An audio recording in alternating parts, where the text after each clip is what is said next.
I'm going to start with Hoppers. Hoppers is the latest Pixar movie, and it is a film that is well, the story about it is essentially you meet this girl Mabel. She is Japanese American. She is at a university. Like there's a bit that you know how you have the pre not the prequel, but the prologue in Up, for instance, where you get to see the life that this couple have. When you first meet Mabel, she's a small girl in school, and she's trying to free all of the sort of like little class pets that they have. She's trying to free them all by putting them in her backpack and run out of the school with them, and like, the teachers go, "Oh my God, she's doing it again," and all that kind of stuff. And then she ends up with her grandmother, and you get the fact that she and her grandmother share this love of nature. Then you cut forward to the fact that now Mabel's like a teenager. She's in university. She's probably about 18, 19. And she is trying to protect this place called the Glade from the mayor. And the mayor, who's played by John Hamm, in full-on smarm mode. Full-on smarm mode. And she's trying to protect this area because he's trying to build like a freeway through it.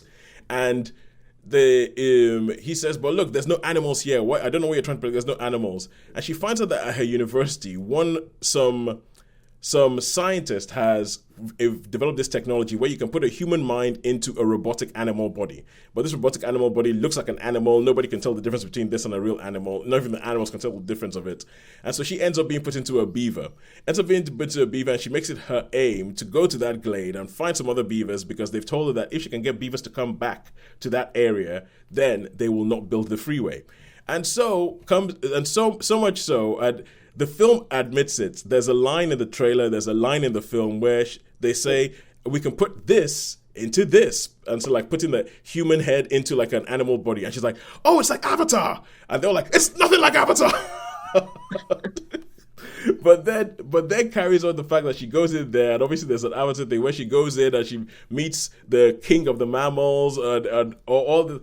But this film is mental. This film is mental. It goes in so many different ways. I mean, it's not like top tier Pixar. You know, like Pixar when they do like an Inside Out or they do a Toy Story 3, like or Up even. Like there's bits of these films that just like you think this is transcendent. This is telling me something about the human condition.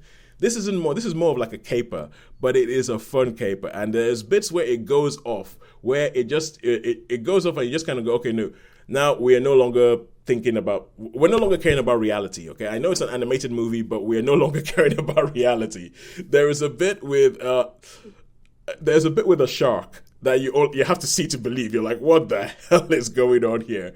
Meryl Streep shows up and voices a monarch butterfly, and what happens with that? And it kept making me think of a film called The Wild Robot, which was released sometime last year.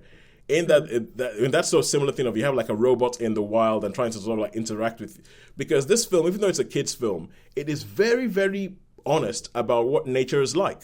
Like there's a bit where she's talking to another beaver and a bear just comes out of nowhere and grabs the beaver in its mouth. And she's like, "No, stop eating it. And the beaver's like, "Why? What's wrong? It's fair. He caught me. He's allowed to eat me." And there's many cute animal deaths in this film that just happen because that's just what nature is like. There's a bit where they have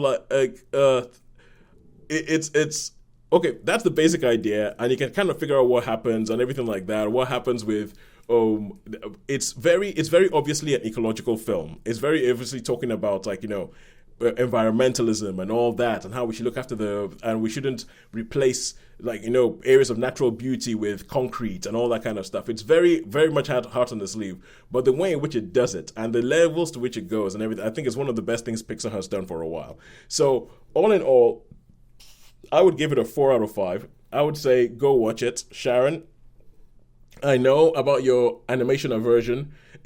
I know about the animation aversion, but I also know that you do go and see at least one a year.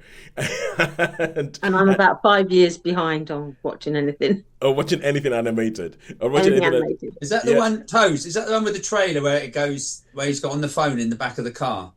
Yeah, drive, Something in the Jerry. track Oh, of low. Larry. No, oh sorry, Yes. lower low. Yeah. Yes. It is the one. It is there's weird interactions between humans and animals. There's things to do with the phones.